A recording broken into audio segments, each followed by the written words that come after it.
This video will help you understand the ins and outs of using the VA loan to secure some property, so ultimately you can decide if it's a good fit for your financing. If you don't know who I am, my name is Chris Dime. I'm a certified financial planner out of Edmonds, Washington, and I specialize in working with folks to and through retirement. Many of my clients are prior service and or they are married to someone that is prior service. Ultimately, that will afford them 99% of the time the ability to use the VA loan when it comes to buying property, whether it's their first property, second property, etc. And while there are many methods to securing finances, and the VA is one of them, it's not the end-all be-all, and so it's helpful to know how the VA loan fits into context amongst different other lending products too. But rather than get into the specifics myself, we had a chance to sit down with Pierce Rankin, who handles loan origination over at Fairway, and he's got extensive experience with the VA loans. So without further ado, here's our chat. Well, hey Pierce, thanks for joining today. I thought it'd be helpful for our audience to understand more of how the VA loan can be used when it comes to buying property. And you're my subject matter expert on all things home loan. For those in the audience that aren't super familiar with you, would you mind taking a minute to introduce yourself? Absolutely. Yeah. My name's Pierce Rankin. I work at Fairway Independent Mortgage, our office in Kirkland, Washington. I've been doing loans since 2016, so it's a little over 7 years now. We specialize in purchase transactions and refinance transactions, 1 to 4 units. So no apartment buildings or commercial stuff, but just mainly residences, and do quite a bit of VA loans, which is the topic for what we're talking about. When it comes to buying property, obviously the VA loan isn't the only option out there. Would you mind sharing just high level how the VA loan fits in the context of other popular ways of financing a property purchase? Yeah, sure. There's several different loan products you can use to acquire a house or buy a house or refinance a house. The thing that obviously is specific to VA loans is you have to have served in the military or currently served in the military, and have full eligibility. So there are some unique cases where you've served in the military and you're not eligible, like if there's a dishonorable discharge or something like that. But it's specific for veterans or active duty. They have some really cool features that help veterans or active duty folks buy houses with relatively low down payment. So it sounds like the VA loan was created as sort of a unique benefit for veterans, right? Yeah, so it was birthed out of the GI Bill post World War II to help those returning from the war to buy houses and be homeowners. And so there's been some different evolutions of it throughout the years, but that was its genesis. Well, let's jump in. So what would you say is some of the primary reasons why someone might choose to use the VA loan, assuming they had access to other lending products to buy property? What makes the VA loan unique in your perspective? First thing is, as long as you have full entitlement, 0% down. And that's if you buy a $500,000 house, $1 million house, $5 million house. There's no cap on the VA loan limit as long as you have full eligibility, and that's determined by your certificate of eligibility, which is a document that we order from the VA or the veteran can get from the VA, and just specifies what their eligibility is.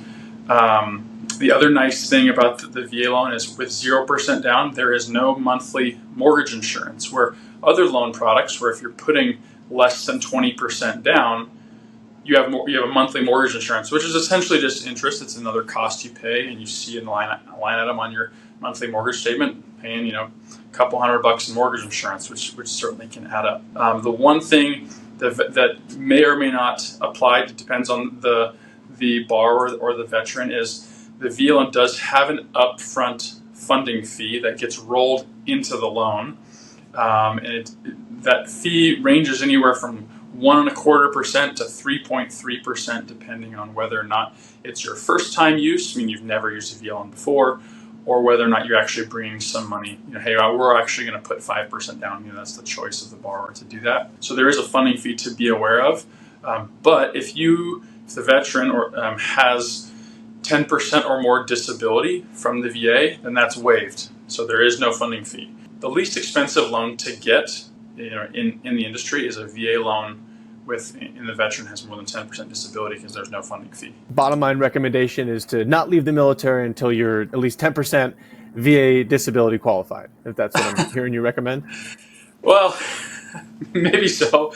And we've actually had clients where the evolution of what qualifies as disability in the current in the current culture is changing, whether that be mental health. I mean, even hearing, that client or veterans are getting that classification more and more, which rightfully so.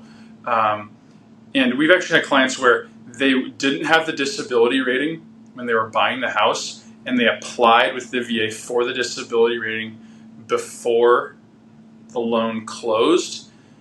And then they got granted that rating, whatever it was, 6 months down the road, and they actually get their funding fee back. So we've had that happen before. It's case by case, so that there's no every situation is a little bit unique, but there have been cases like that. So it's a touchy subject to bring up with clients when we're talking about their disability rating and their health.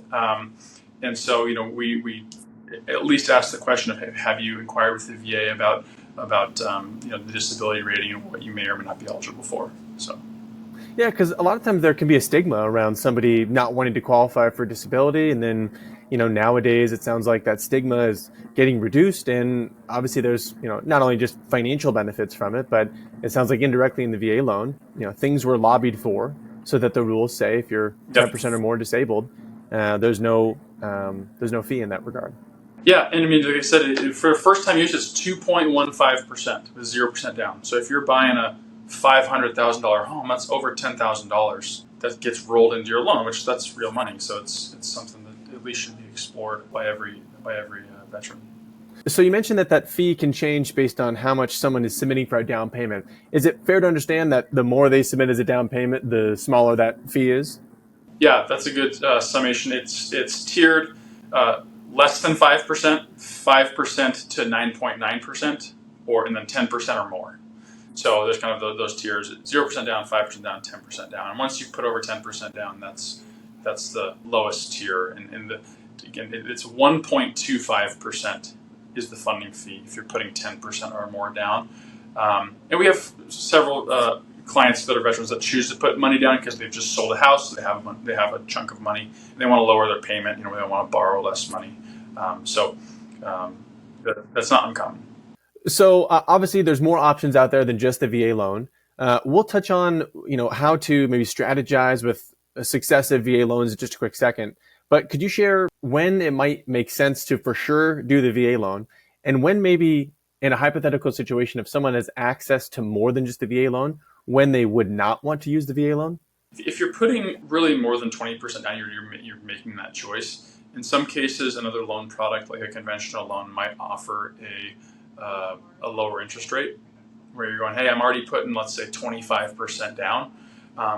In most cases, we've seen VA loans priced more aggressively than conventional. That has changed a little bit in the past 2 years when we've seen this shift in the market, and that has to do with just the secondary market of loans, which is a whole other can of worms we won't really get into. But really, the only reason to not do a VA loan would be if they have to pay the funding fee, because you look at it and you go, hey, well, for subsequent use and you're not don't have any disability rating, the funding fee could be upwards of 3.3%. So if you're buying let's say $1 million house and want to put 0% down, that's $30,000 that's being rolled in. And you're going, okay, well, can I get a conventional? Do I have money to put down and get a conventional loan and not have to pay that $30,000 funding fee? So that's really the calculation.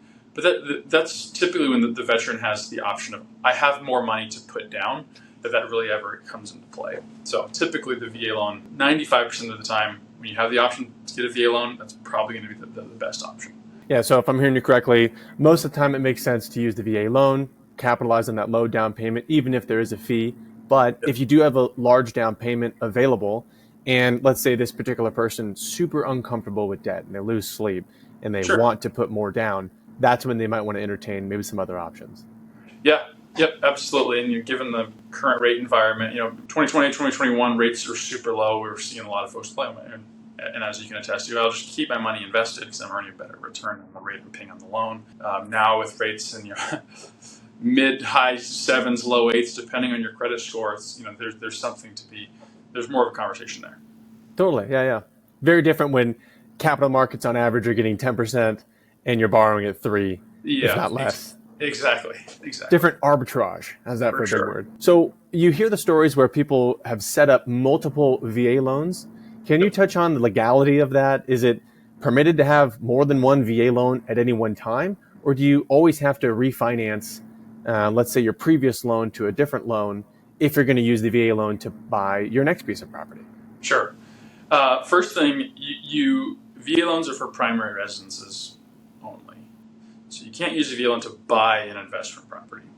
Now, you can, in some instances, and this is relatively new, you can have two VA loans at once. It's called bonus entitlement. And all it really means is, let's just say you bought a house in Seattle, where your primary residence, you're working here, or you're on base at Lewis McCord, let's just say, and then you get transferred to North Carolina, or your work moves to North Carolina, or you want to move to North Carolina, and you have your primary residence here with a VA loan on it. You can go to, I'm moving to North Carolina, that's going to be my new primary residence. There is a calculation for bonus entitlement for, well, can I get another VA loan in North Carolina for my new primary residence? And most of the time, there will be a little bit of bonus entitlement left. You probably won't be able to put 0% down. The VA will only cover up to a certain percentage of the purchase. It has to do with loan size. We have, in some cases, if you kind of flip that around, where let's just say someone was in North Carolina, they had a much less expensive house, where it's, hey, I've got a $200,000 mortgage from North Carolina that I used, bought 8 years ago. But I'm moving to Seattle. House prices in Seattle are a little different than North Carolina, and now I want to buy a $800,000 house. There have been cases where it's like, nope, because that loan is so small in North Carolina, you can put 0% down on your purchase in Seattle. It's very rare, but there have been some cases where you can do that. So yes, you technically can have two VA loans in place at once, as long as you're leaving your primary residence and going to buy a new primary residence, and it makes sense. Hey, we're being transferred. It wouldn't make sense to go, hey, the house down the block's up for sale, we're going to move. And it's like, well, the story doesn't really sell when it's like, well, why are you moving 3 doors down? Because presumably there's some governing body deciding whether or not you are qualified to use the VA loan here? Well, yeah, all the loans run through the VA. Each lender is really responsible for the underwriting and going, does this make sense? Because at the end of the day, the loans are going to be packaged and sold to Ginnie Mae. That's the government servicing entity that buys all these all the VA loans. So it's up to each individual lender, but they get guidance from the VA. There's a guidebook you look at and go, well, does this make sense? Does it fall under these guidelines? Gotcha. So it's not just Pierce Rankin benevolently deciding who gets what. Not just shooting from the hip. Gotcha. Okay.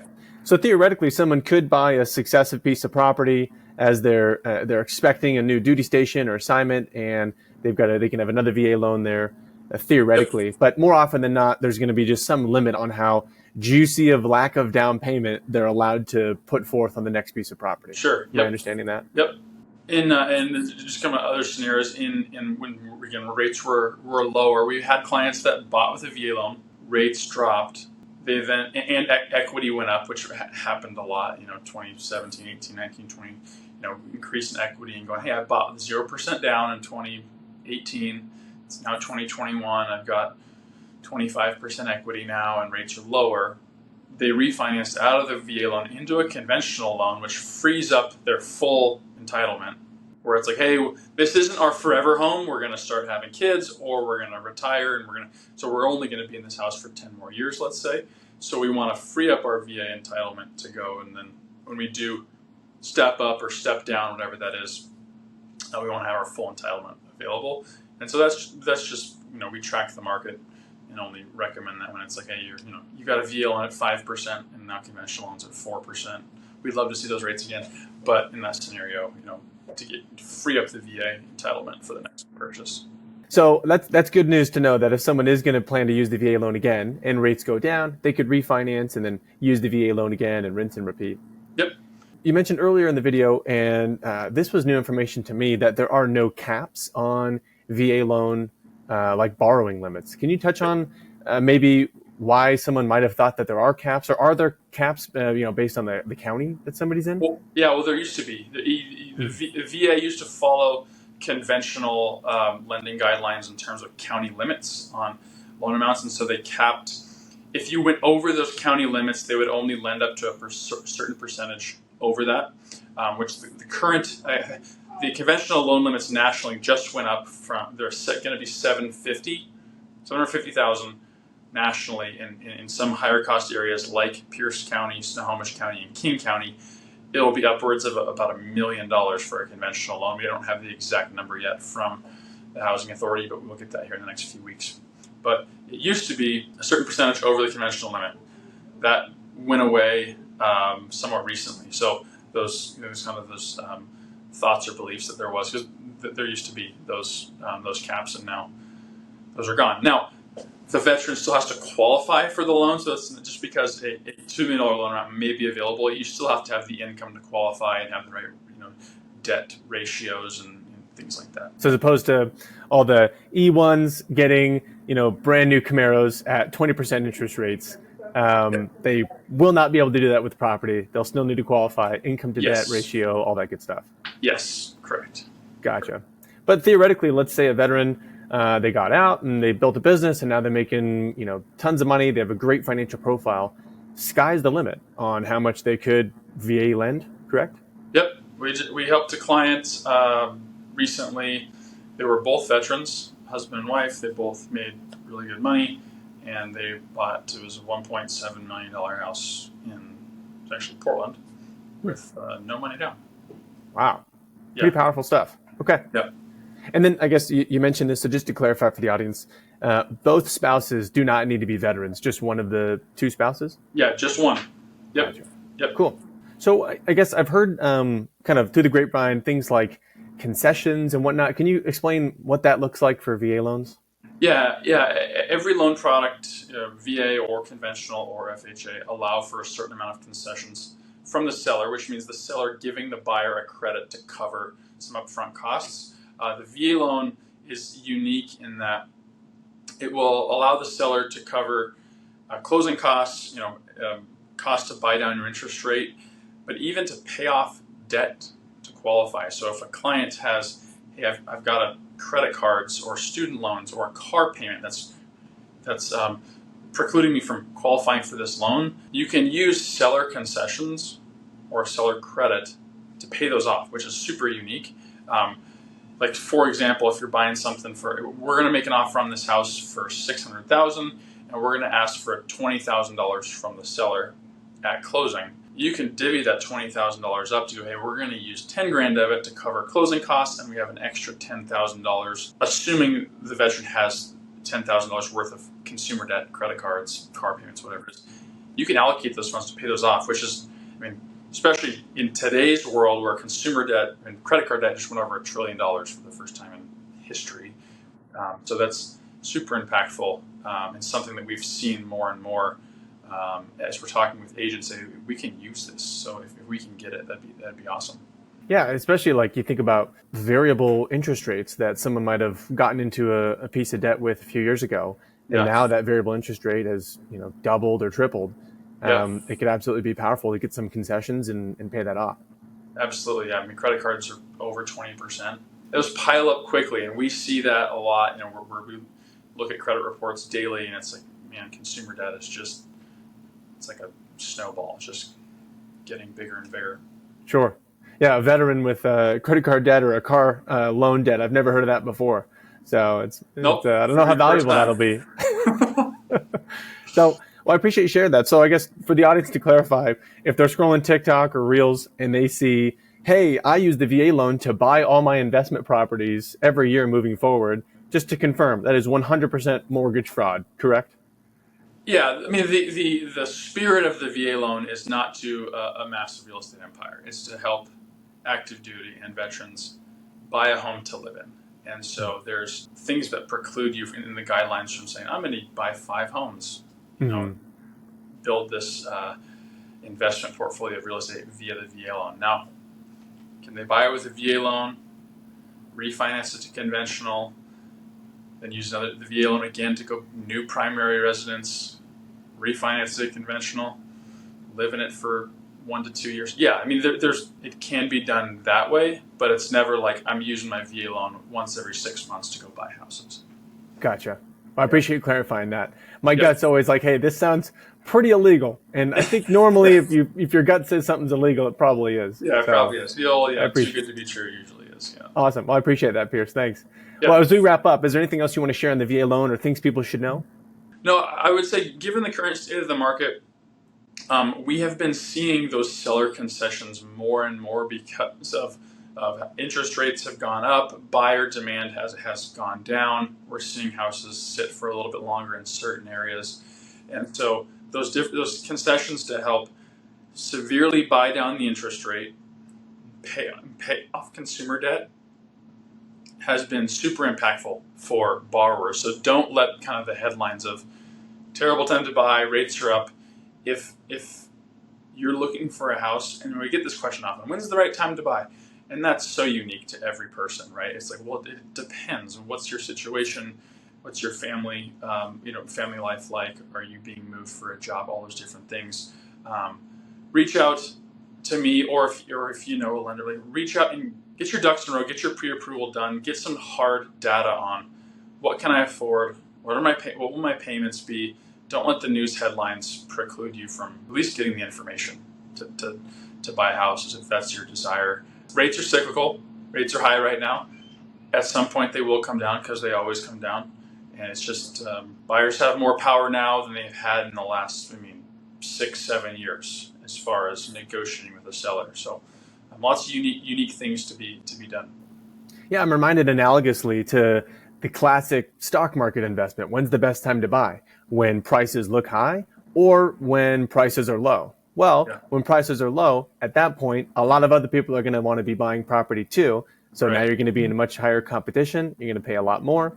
Whereas now, theoretically, if rates go down sometime soon, you can refinance. But, now sounds like the right time if someone does have the money and it fits within their finances. Yep. There's a lot on the horizon. And, there's different prognosticators and people predicting whatnot. But the demand is still there. It's been kind of curtailed by rates and news headlines and the uncertainty of the world. It causes people to pause. But there's still no shortage of people that want to buy houses. So as soon as there's a little bit of downward movement, my feeling is that demand is only going to continue to surge once things just chill out a little bit.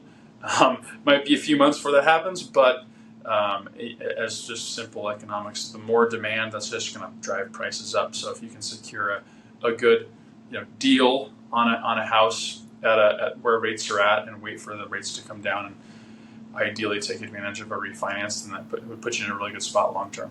Well, Pierce, thanks for joining and sharing your insight. I appreciate that. Have an awesome rest of your week. Thanks, Chris. So hopefully that was helpful in breaking down some of the ins and outs of using the VA loan. If you have further questions, drop them in the comments below or get in touch on the website. We'll get you squared away. Of course, you can always go directly to Pierce. I'll link his information down below. Have an awesome rest of your week. Talk to you later. Bye.